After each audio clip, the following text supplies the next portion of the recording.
Good evening, ladies and gentlemen. I'm Susanna Stallman, and we're back to bring you an urgent update. These people could be anywhere in your community. Jeff and A-Step students are conspiring together to host an open mic night full of art and mischief through our partnership with the Incarnation Children's Center. Cheryl and Tom are scheming to enrich our arts camps at Shanti Bhavan's Children's Project by securing donations year-round.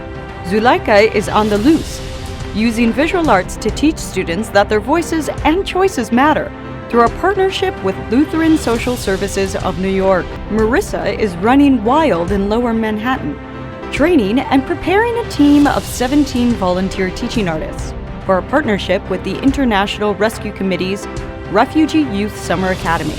Dory is on the run to fundraise for our new programs such as A-Step Arts Camp through our partnership with the Boys and Girls Club of Phillips County in the Mississippi Delta.